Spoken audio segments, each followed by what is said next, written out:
네, 한 주간 동안 평안하셨습니까? 예, 오늘은 우리가 함께 말씀을 볼 제목은요, 후손이 잘 되는 복된 가정이라는 설교 말씀을 가지고 함께 말씀을 나누고자 합니다. 이번 주일은 추석 연휴가 함께하는 주일입니다. 모든 가정에 주님이 주시는 귀한 축복이 가득한 명절이 되시기를 바랍니다.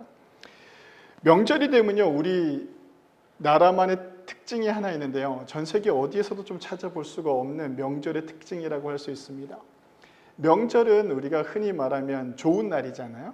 기쁘고 좋은 날, 온 가족들이 다 모이는 그런 명절로서 자손들과 함께 자식들이 한자리에 다 모여서 식사도 하고 이야기도 나누고 하는 그런 날입니다. 저도 이제 예배가 끝나고 나면 아버지 집으로 이제 출발을 할 텐데요.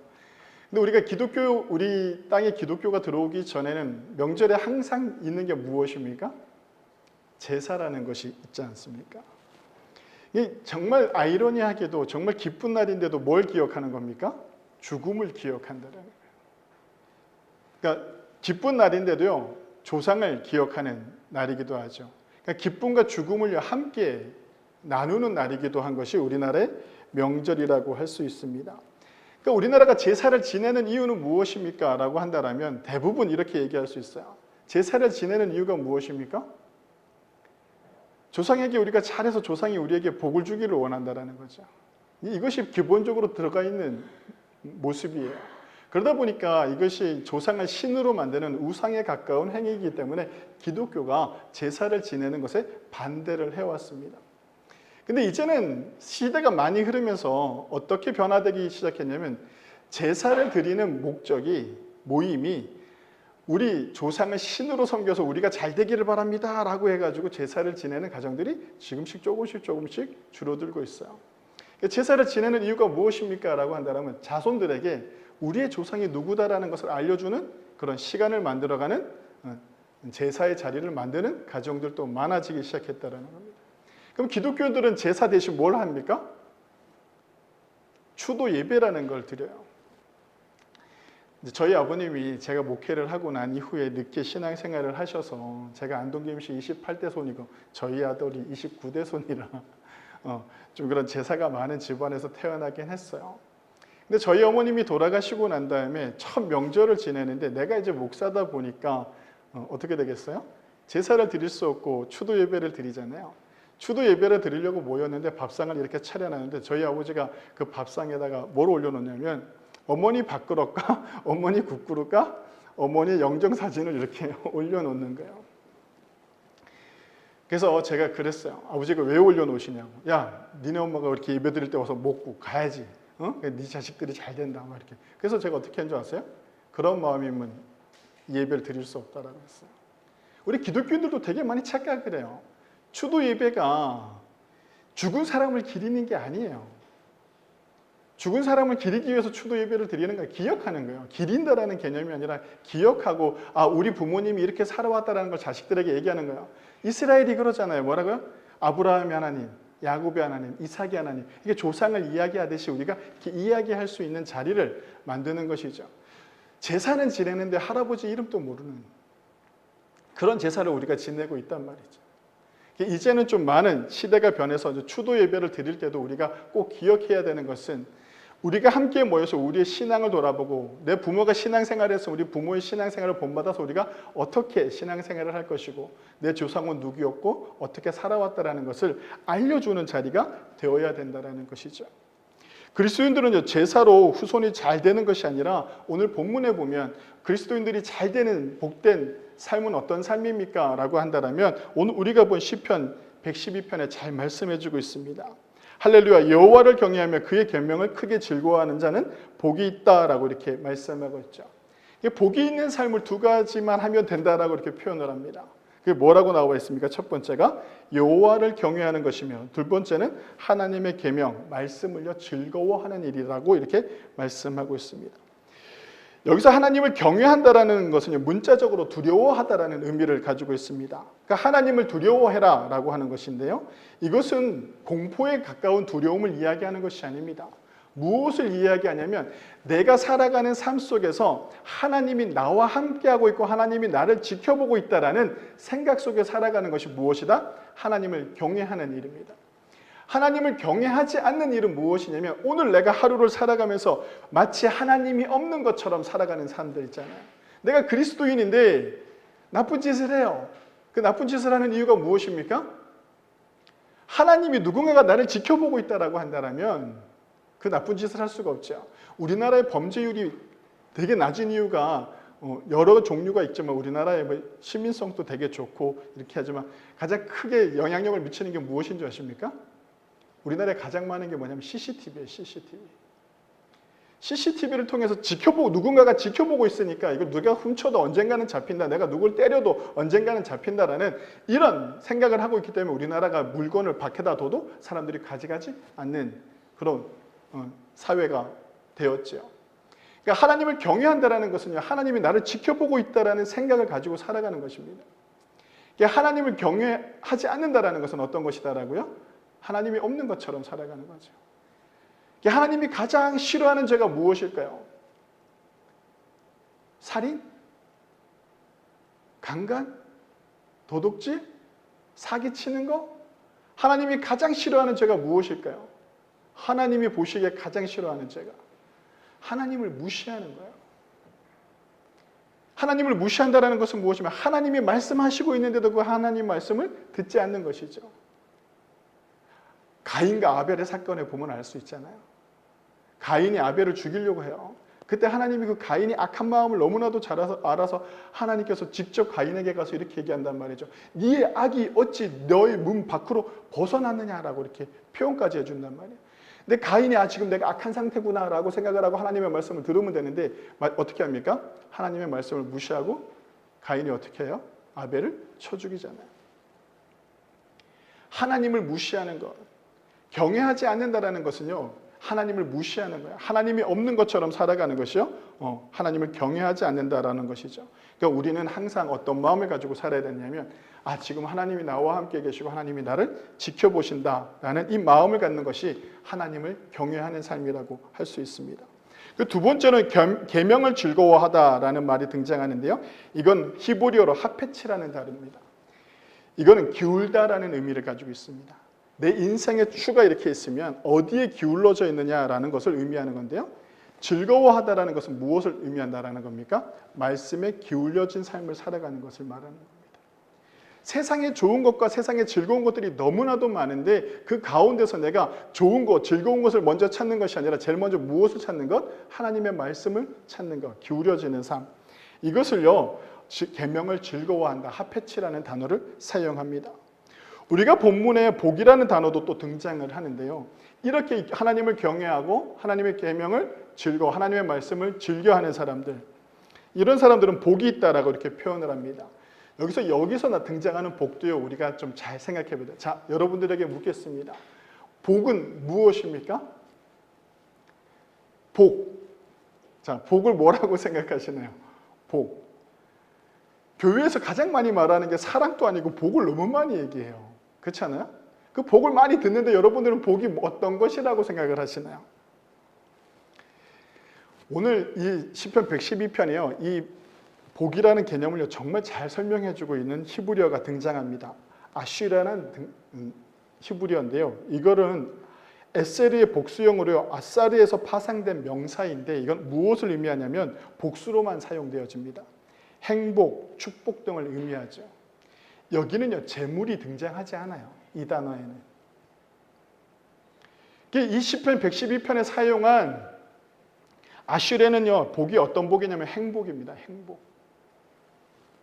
하나님과 온전한 관계를 맺는 사람들에게 나타나는 것이 바로 행복인 거죠. 결코 기뻐할 수 없는 고난이 오고 환난이 와도 행복하고 기뻐할 수 있는 이유가 하나님을 경외하고 하나님의 말씀에 의지하는 사람을 살아갈 때 하나님께서 우리에게 주시는 복이 행복이라는 것입니다. 돈이 많아도 행복하지 않은 사람들이 있잖아요. 일이 많아도 행복하지 않은 사람들이 있어요. 건강한 삶을 살아가도 행복하지 않은 사람들이 있습니다. 하지만 반대로 돈이 적어도 행복하고 일이 없어도 좌절하지 않고 행복하고 건강하지 않아도 행복한 삶을 살아가는 인생이 되도록 하나님께서 만들어주시는 삶, 그것이 오늘 여기 등장하는 복입니다. 외부의 환경으로 오는 자기만족의 행복을 오래가지 않습니다. 그 행복은요, 잠시죠. 내가 돈이 많아요. 처음에 돈이 없다가 돈이 많으면 어때요? 너무 기쁘죠. 뭐 쓸 것도 많고 할 것도 많고 많이 많아요. 근데 그 돈이 계속 넘쳐나요. 계속 돈이 넘쳐나요. 그러면 그것이 없을 때 나에게 오는 것은 뭐가 됩니까? 기쁨이 되고 행복이 될 수 있지만 그것이 당연하듯이 나한테 계속 있어지면 그게 어떻게 됩니까? 행복한 것이 아니라 일상이 돼버립니다. 당연한 것이 돼버리죠. 그러다 보니까요, 거기서 행복을 찾을 수가 없어요. 몸이 건강하지 않아가지고 몸이 아파가지고 막 힘들다가 하나님이 나를 치유해 주셔서 고쳐주셨어요. 너무 기쁘죠. 그 건강한 삶을 쭉 살다 보니까 어떻게 해요? 이 건강한 것이 일상이 돼버려요. 그러면 그 일상이 돼버린 건강한 삶 속에서 우리는 행복을 찾을 수가 없죠. 그런 삶들을 살아가게 돼요. 근데 하나님께서 주시는 행복은 어떤 것이냐면요, 죽는 그날까지요, 하나님께서 이끌어 주시는 삶 속에서, 은혜 속에서 하나님의 손길을 경험함으로 인해서 내가 가난해도 기뻐하고 고통 가운데인데도 환난 중에서도 기뻐하고 행복할 수 있는 그 놀라운 삶을 우리에게 허락하신다라고 이렇게 표현을 하고 있죠. 여기서 말씀하시는 복은 행복인가요? 성도 여러분, 세상에 가장 좋은 복은 무엇이냐면 행복이에요. 이 추석 명절 행복이 가득한 귀한 하루하루가 되시기를 바랍니다. 그리고 이렇게 하나님께서요, 말씀하신 시편 기자가 말하는 것은 하나님을 경외하고 하나님의 말씀을 즐거워하는 사람들에게는 또 어떤 축복이 있느냐라고 한다면 자손에게까지 이어지는 행복이 있다라고 오늘 본문에서 말씀하고 있습니다. 2절과 3절인데요. 그의 후손이 땅에서 강성하며 정직한 자들의 후손에게 복이 있으리로다. 부와 재물이 그 집에 있으며 그의 궁리가 영구히 서 있으리로다 라고 이렇게 말씀하고 있죠. 하나님을 경외하고 하나님의 말씀을 즐거워하는 사람에게 복이 있다라고 말씀하시면서 그 복이 어디까지 이어지느냐, 이게 행복이 어디까지 이어지느냐라고 한다면 후대, 자손까지 이어진다라고 이렇게 말씀하고 있습니다. 신명기 5장 29절에도 이렇게 말씀하고 있죠. 다만 그들이 항상 이 같은 마음을 품어 나를 경외하며 내 모든 계명을 지켜서 그들과 그 후손이 영원히 복받기를 원하노라 라고 이렇게 말씀하고 있습니다. 그러니까 우리가 하나님의 계명과 하나님을 경외하는 삶만 살면 우리가 행복한 삶을 살고 또 무엇이 덤으로 주어집니까? 내 자식들이 잘 되는 축복을 누릴 수 있게 된다는 겁니다. 성도 여러분, 다른 게 할 게 없다라는 거예요. 다른 게 아무것도 할 거 없어요. 딱 두 가지만 하면 돼요. 하나님을 경외하고 하나님의 말씀을 즐거워하는 그런 삶을 살아가면 되죠. 그러면요, 오늘 본문 3절 이후에 나와 내 후손들이 받는 복을 쭉 나열하면서요, 흑암 중에 빛이 있는 삶을 살아간다라고 이렇게 말씀해주고 있고, 흔들리지 않는 삶을 살아가고 흉한 소문에 흔들리지 않고 마음이 항상 굳건히 서는 삶을 살아가게 하고 마음이 견고하여 어떤 환경에서도 흔들리지 않는 삶을 살아가게 된다라고 이렇게 성경은 말씀해주고 있죠. 성도 여러분, 지금 또 늦지 않았습니다. 내가 잘 되고 내 자녀들이 잘 되는 삶을 살기를 원한다면 오늘 성경 본문에 나와 있는 것처럼 하나님의 말씀을 경외하고 하나님을 경외하는 삶을 살아내시면 됩니다. 지금 내가 가지고 있는 게 없다고 할지라도 나의 마음과 나의 삶이 하나님께로 향하여진다면요, 하나님께서 우리의 인생뿐 아니라 후대의 아이들에게 한없는 복을 주시기로 약속하신 말씀입니다. 그리고 혹시 지금 내가 부를 누리고 있나요? 아니면 지금 내가 행복한 삶을 살고 있나요? 그래도 내가 걱정 없이 살아가고 있나요? 어쩌면 그 삶이 내 부모가 기도하는 삶을 살아서 내가 지금 여기까지 오진 않았나? 그걸 돌아볼 수 있어야 돼요. 거기에 가장 큰 혜택을 받은 사람이 저예요. 저희 어머님이 돌아가시기 전까지 저를 위해서 기도했죠. 근데도 제가 신앙생활을 제대로 하지 않다가 어머니 돌아가시는 그 해에 신학교를 가게 됐어요. 그제서야 진정으로 회심하게 됐죠. 어머니의 기도가 아니었다면, 어머니의 신앙이 아니었다면 제가 지금 이 삶을 살기는 어렵지 않았을까라는 생각을 해요. 우리는요, 우리의 후대에게 물려줄 수 있는 것이 다른 게 아니라 우리의 신앙을 물려줄 수 있어야 돼요. 근데 이 신앙을 물려준다라고 하니까 자꾸 어떻게 되면 강요가 되어서는 안 되겠죠. 주일날 아침에 늦게 일어나서 소리 지르고 싸우고 해가지고 억지로 끌고 애들을 데리고 교회에 오면 그 아이가 신앙생활 할 수 있어요, 없어요? 없어요. 그게 저예요, 저. 어렸을 때 저예요. 어렸을 때 저희 어머님이 교회 안 가면 난리가 났어요. 그러니까 딱 20살이 되고 나서 대학을 가서 독립을 해버리니까 어떻게 됩니까? 제가 교회를 다니지 않죠. 지금 우리 자녀들이 그렇지 않나요? 대부분 많은 자녀들이 그렇지 않나요? 왜 그럴까요? 신앙이 강요가 돼서 그래요. 우리 그리스도인들이 좀 착각하고 있는데 이 종교 활동이요, 신앙이 아니에요. 여러분들이 지금 예배 나와서 예배 드리는 것을 우리는 하나님께 드리는 이 예배가 세상 사람들이 봤을 때 그냥 종교 활동인 거예요. 여러분들이 새벽 예배를 나가고 금요 예배를 하고 구역 예배를 드리고 무슨 예배를 드리고 뭘 하는 모든 것들이요, 종교 활동이지 신앙 생활이 아니에요. 종교 활동과 신앙 생활을 구별할 수 있어야 돼요. 신앙 생활은 우리 삶 속에서 나오는 것들이에요. 우리는 자꾸 종교 활동을 열심히 하고 난 다음에 세상 속에 돌아가거나 가정에 들어가서는요, 신앙생활을 엉망으로 해요. 거기는 어떠한 신앙인으로서의 가치를 볼 수가 없죠. 그러다 보니까 너무나도 대비되는 삶을 살다 보니까 그 신앙을 물려줄 수가 없게 되는 겁니다. 우리가 성경에 보면 이 모습을 아주 잘 보여주는 사람이 한 사람이 있는데 그게 누구냐면 솔로몬이라는 사람이에요. 솔로몬 왕이요, 왕이 되었어요. 어린 나이에 왕이 됐어요. 그 어린 나이에 왕이 되고 난 후에 솔로몬이 자기가 부족한 것을 알아서 하나님 앞에 기브온 산당에 가가지고 1000번제를 드려요. 그 1000번제를 하나님께 드리죠. 하나님께 1000번제를 드리니까 하나님께서 그 어린 솔로몬이 하나님을 의지하는 그 모습을 보고 어떻게 하냐면 하나님께서 솔로몬에게 그래요. 너가 정말 대단하구나. 그 솔로몬이 어렸을 때 왕이 됐으니까 주변에 그 지략가들이나 정치가들이 얼마나 많았겠어요. 그 사람들의 이야기를 듣지 않아요. 오로지 나는 누구의 이야기를 듣겠노라? 하나님의 이야기를 듣겠노라 해서 1000번제를 드려요. 또 여기서 오해가 없으셔야 되는데 1000번제는 매일매일 1000번을 제사를 드린 게 아니라 어떻게 하냐면 한꺼번에 1000마리의 짐승을 잡아다가 드린 제사라고 할 수가 있어요. 그렇게 하나님 앞에요,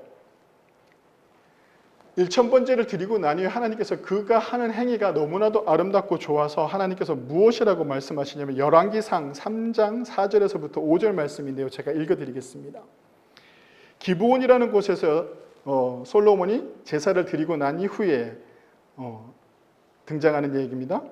이에 왕이 제사하러 기브온에 가니 거기는 산당이 큼이라. 솔로몬이 그 제단에 1000번제를 드렸더니 그 기브온에서 밤에 여호와께서 솔로몬의 꿈에 나타나시니라.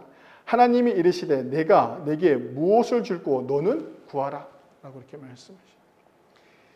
이게 너무나도 축복된 말씀이에요. 성도님, 우리가 하나님을 경외하고 하나님의 말씀을 의지하는 삶을 살아가면 하나님께서 우리에게 무엇이라고 말씀하시냐면 하나님이 이르시되 내가 내게 무엇을 줄고 너는 구하라라고. 오늘 이 말씀이 우리에게도 동일하게 온다니까요. 아멘들을 안 하시는 거 보니까 딴 일인갑다 생각하시는 것 같은데 그렇지가 않아요. 성도 여러분, 꼭 기억하세요. 이 두 가지만 하면 돼요. 오늘 솔로몬이 뭐 했어요? 하나님 앞에 나와서 진정 내가 가지고 1000번제라는 것은 1000번제를 드릴 산당이 없었어요. 이때는 예루살렘 성전이 지어지기 전이니까 가장 큰 산당을 찾았어요. 산당을 찾아서 어떻게 했냐면 근데 원래는 산당에서 제사를 지내면 안 되는데 그 당시에 할 데가 없으니까 산당을 찾았어요. 큰 산당에서 1000번제를 드렸으니 이 1000번제는 마음과 뜻과 정성뿐만 아니라 내가 가지고 있는 모든 것을 온전히 하나님께 드리겠다라는 그 큰 마음을 보여주는 장면이었단 말이죠. 그리고 나니까 하나님께서 뭐라고 말씀하시면 하나님이 이르시되 내가 내게 무엇을 줄고 너는 구하라. 이 말씀을 들을 수 있다는 것이 얼마나 축복입니까? 솔로몬이 지혜를 달라고 구하죠. 그때 하나님이 뭐라고 말씀하시나요? 이후로도 이전으로도 이제는 너가 가지고 있는 지혜를 가질 자가 없다 하면서 뭐 얻어줍니까? 부귀와 영화도 함께 줍니다.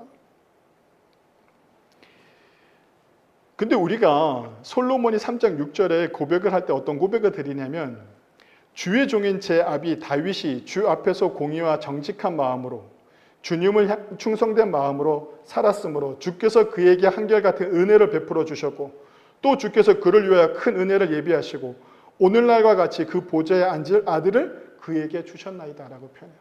너무 이쁘지 않나요? 솔로몬한테 하나님께서 야 네가 이렇게까지 하는구나 하고 칭찬하면 보통 우리는 어때요? 그래 내가 좀 이래요. 이렇게 고개를 빳빳이 세울 수도 있고 자랑할 수도 있는데 솔로몬이 또 뭐라고 얘기하냐면 이렇게 표현한단 말이에요.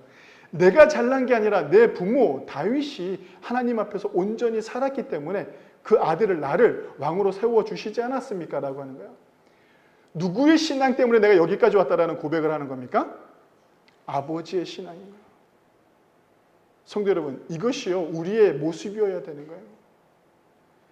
이것이 우리가 갖춰야 될 신앙의 모습이라고 할 수 있죠. 너무 아름답지 않나요? 이 어린 솔로몬이 기특하지 않나요? 사람이 내가 봐도 이렇게 기특한데 하나님이 보시기에 오죽했겠냐라는 거예요. 하나님께서 그에게 지혜를 주시고 그에게 부귀 영화를 줘요. 근데 그 다음서부터가 문제지요. 어떤 문제가 일어납니까? 부귀와 영광을 막 누리고 지혜도 많아요. 그러다 보니까 부강한 나라가 돼요. 솔로몬 왕 때요 이스라엘이 가장 부강한 나라가 돼요. 40년을 통치하는 동안 그 많은 부를 얻고 지혜를 얻고 난 이후에 하나님을 찾지 않아요. 솔로몬이. 어떻게 합니까? 교육을 하고 정치를 하겠다고 해서 이방에 있는 여자들과 결혼을 해서 이방 신당이 솔로몬 궁에 들어오게 한단 말이죠. 돈이 많다라 보니까 어떻게 해요? 솔로몬 성전을 화려하게 짓기를 시작해요. 하나님의 이야기를 듣지 않아요. 솔로몬이요 다윗 때문에 얻었다라는 그 놀라운 신앙의 고백 이후에 하나님께서 주시는 축복을 가지고 어떻게 살았느냐면 하나님이 원치 않는 삶을 살았단 말이에요.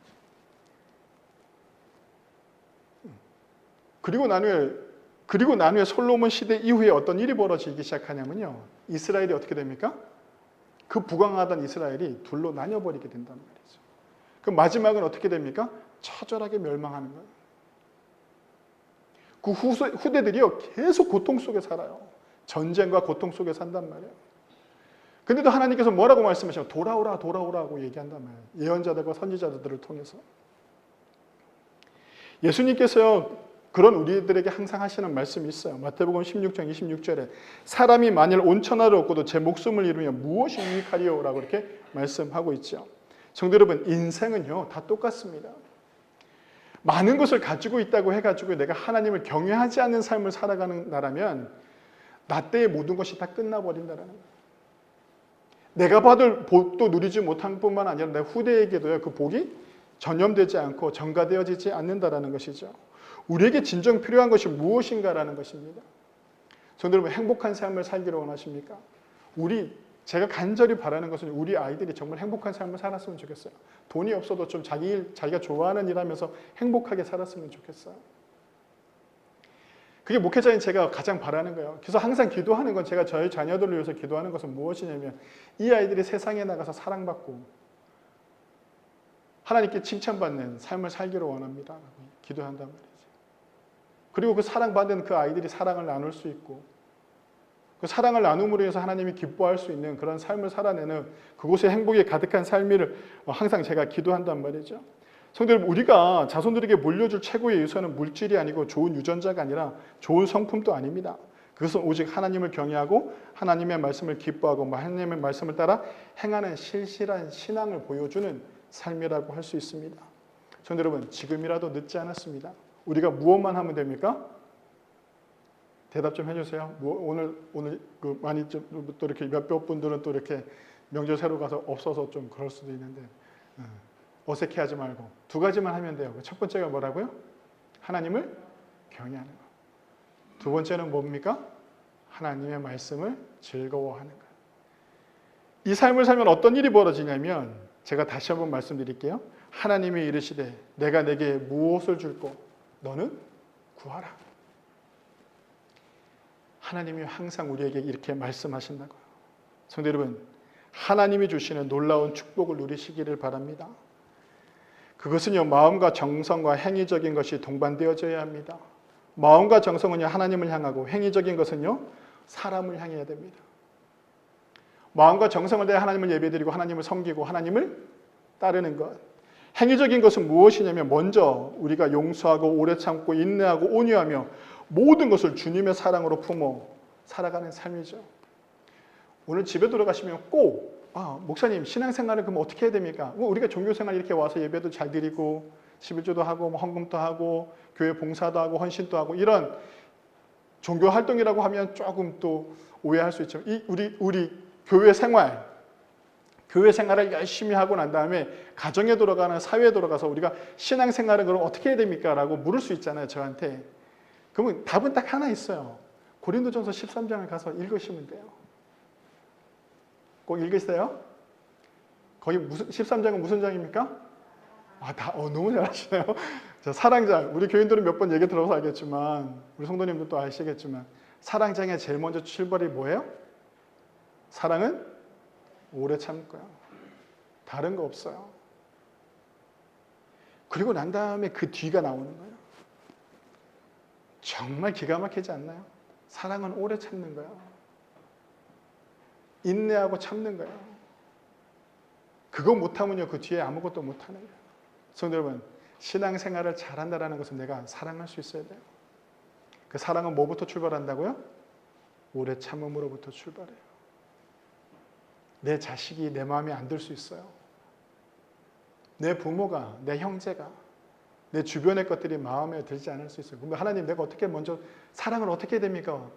다른 거 없어요. 참아주고 인내하고 기다려주는 거예요. 그것조차 못하면 우리는 용서할 수도 없어요. 품을 수도 없죠. 벽지고 사는 거예요. 부끄러운 이야기지만 저희 가정도요. 우리 아버님 세대 때 형제들이 벽을 치고 사는 형제들이 있단 말이에요. 형제인데도 그래요. 왜 그럴까요? 사랑을 감당하지 못하니까요. 성도 여러분, 신앙생활의 가장 핵심은 무엇이라고 말씀드릴 수 있는 사랑하는 거예요. 사랑하시기 바랍니다. 그리고 오래 참아내시기 바랍니다. 그것이 우리가 신앙생활을 하는 거예요. 그 신앙생활 속에서요, 그 신앙이 대물림 되어지는 거예요. 아니, 어떻게 저렇게 신앙생활을 할 수 있을까? 어떻게 저렇게 참고 인내하고 온유하고 절제하고 이 모든 삶을 살아낼까? 당신은 왜 그렇게 삽니까? 왜 손해보면서도 그렇게 헌신하고 살아갑니까? 라고 누군가가 나한테 묻는다면 내가 이렇게 이야기하는 거예요. 나에게서 오는 하나님으로부터 오는 축복, 하나님으로부터 오는 사랑, 하나님으로부터 오는 은혜, 하나님으로부터 오는 위로 때문에 내가 이 일을 감당할 수 있습니다. 라고 고백할 수 있어야 돼요. 우리는 그런 거 하나도 보여주지 않고 우리 교회만 자랑해. 왜 우리 교회 뭐 있다? 우리 교회 목사님 좀 잘생기지 않았냐? 이렇게 웃으시는 거예요.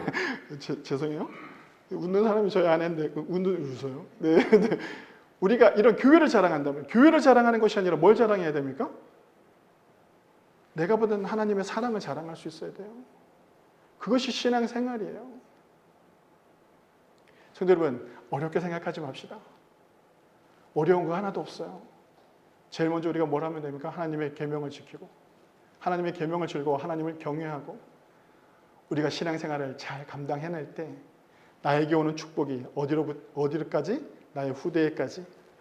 그래서 우리 자손들이, 우리 자식들이 명절에 모였을 때 우리 부모의 이름을 이야기하면서 너네 부모님이, 너희 할아버지가, 너희 엄마가, 너희 아빠가 이렇게 우리를 위해서 희생하시고 사랑하시고 하나님의 사랑을 우리에게 보여주셨다라는 그런 것을 말할 수 있는 가정이 저와 여러분들의 가정이 되길 주님의 이름으로 간절히 축원합니다. 기도하시겠습니다.